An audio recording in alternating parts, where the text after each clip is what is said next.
Assalamualaikum warahmatullahi wabarakatuh. Kami dari kelompok H ingin menjelaskan tentang penegakan hukum keadilan di Indonesia.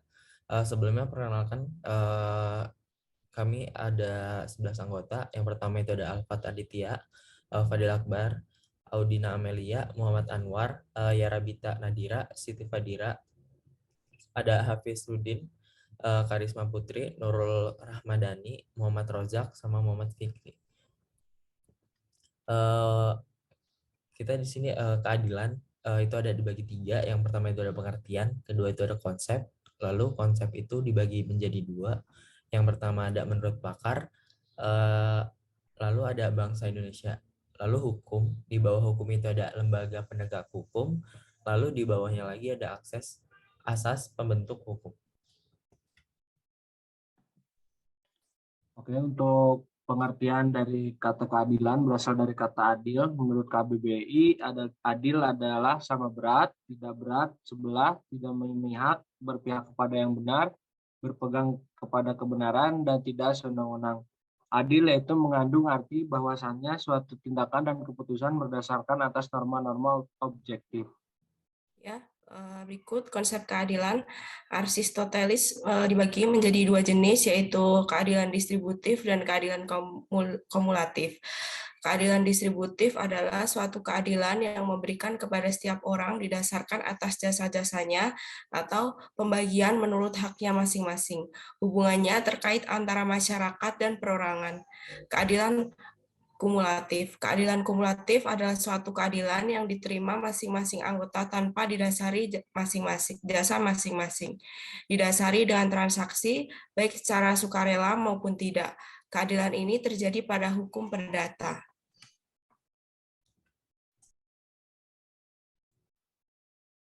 Keadilan memiliki sifat abstrak. Dalam konteks bangsa Indonesia, konsep keadilan tertuang dalam sila kedua, sila kelima, dan Undang-Undang Dasar 45 yang mengacu pada sila pertama, sehingga menghasilkan konsep bahwa keadilan adalah penilaian dengan memberikan kepada siapapun sesuai dengan yang apa menjadi haknya, proporsional dan tidak melanggar hukum, serta patuh pada kewajiban dalam berketuhanan yang Maha Esa.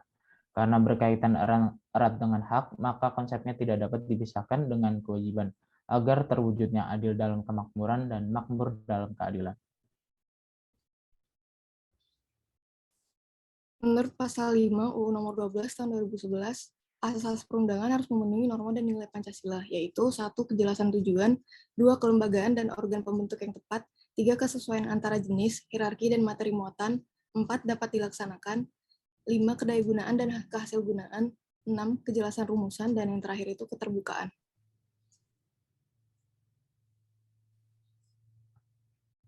Lalu lembaga-lembaga penegak hukum berkeadilan, yang pertama ada kepolisian, tugasnya adalah memelihara keamanan ketertiban masyarakat.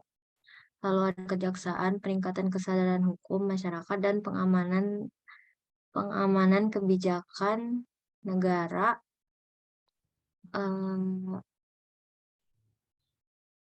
Lalu pengadilan tinggi dan pengadilan negeri bertugas dan berwenang memeriksa, mengadili, memutuskan dan menyelesaikan perkara pidana dan perkara perdata. Lalu peradilan agama bertugas dan berwenang memeriksa, memutus dan menyelesaikan perkara-perkara di tingkat pertama antara orang-orang yang beragama Islam di bidang perkawinan, kewarisan, wasiat dan hibah yang dilakukan berdasarkan hukum Islam serta wakaf dan sedekah. Selanjutnya ada peradilan tata usaha negara atau biasa yang disebut dengan PT-UN. PT-UN bertugas menerima, memeriksa, memutuskan, dan menyelesaikan sengketa tata usaha negara.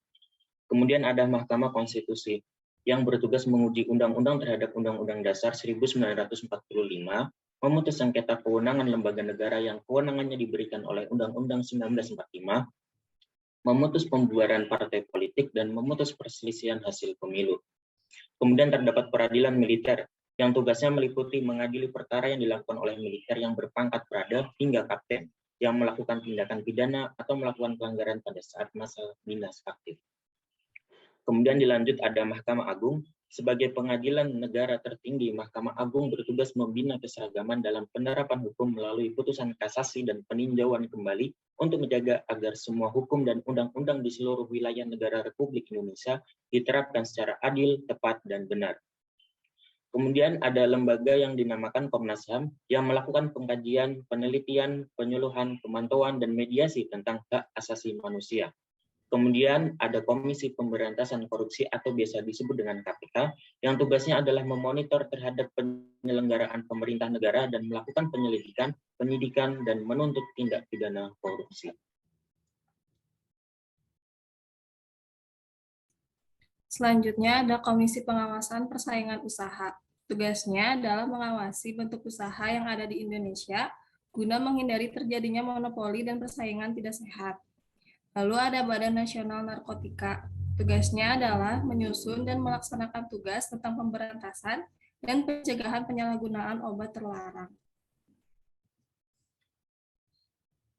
Contoh studi kasus yaitu ada pembunuhan Wayan Mirna Salihin dengan kopi sianida.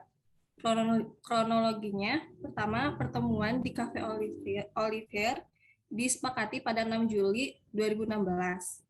Jessica tiba di Olivier pukul 15.30, memesan tempat duduk dan meninggalkan kafe menuju toko Bath and Body Works. Pukul 16.14, Jessica kembali dan meletakkan 3 paper bag di atas meja. Kemudian ia memesan es kopi Vietnam dan 2 koktail. Pada pukul 16.23, Agus Triyono mengantar pesanan es kopi Vietnam ke meja 54. Setelah itu, 2 koktail diantar dengan Marlon Napitupulu ke meja 54. Pukul 17.17, Hani dan Mirna datang. Pukul 17.18, di CCTV Mirna terlihat mengaduk kopi dan langsung meminumnya. Menit-menit selanjutnya adalah kondisi Mirna yang mulai merasa kepanasan di bagian mulut dan bersandar di sofa hingga tidak sadarkan diri.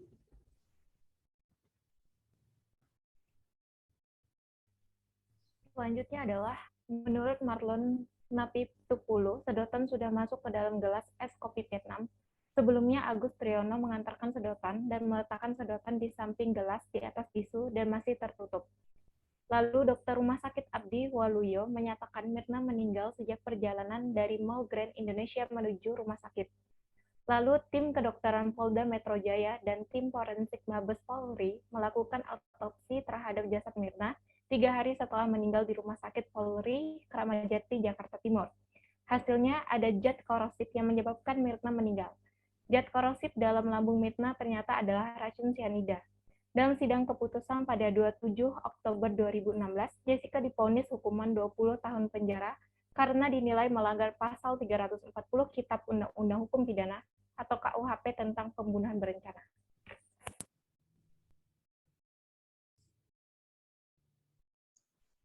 Contoh studi kasus, keputusan adil, Jessica adalah orang yang paling memiliki kesempatan untuk memasukkan racun cyanida ke dalam es kopi Vietnam.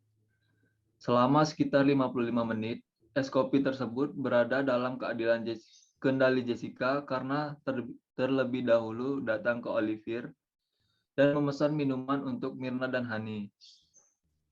Es kopi Vietnam yang dipesan Jessica diantarkan oleh saksi Agus Triyono ke meja 54 pada pukul 16.23 waktu Indonesia bagian Barat. Setelah itu, Marlon Napitupulu selaku pegawai kafe koktail dan melihat sedotan sudah masuk ke dalam es kopi Vietnam. Menurut pegawai kafe, sedotan sebelumnya berada di samping gelas di atas tisu dan masih tertutup. Es kopi Vietnam yang dipesan Jessica diantarkan oleh saksi Agus Triyono ke meja 54 pada pukul 16.23 waktu Indonesia Barat. Mirna dan Hani tiba di kafe pada pukul 17.17 waktu Indonesia bagian Barat.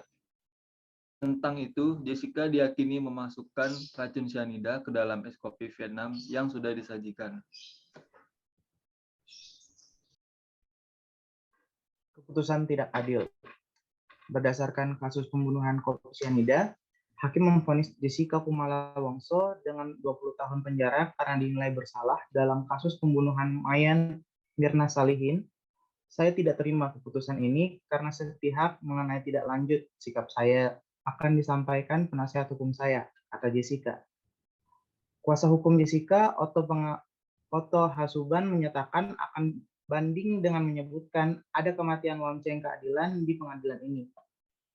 Tidak terima dengan vonis tersebut, pihak Jessica melakukan banding ke Pengadilan Tinggi DKI Jakarta.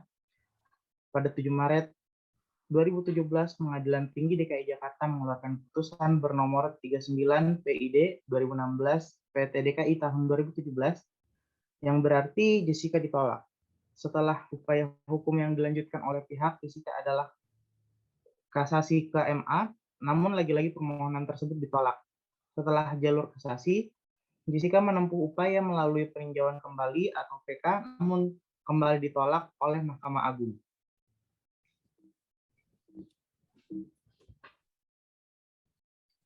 Demikian pemaparan presentasi dari kelompok kami. Lebih dan kurangnya mohon dimaafkan. Wabillahi taufiq wal hidayah. Wassalamualaikum warahmatullahi wabarakatuh.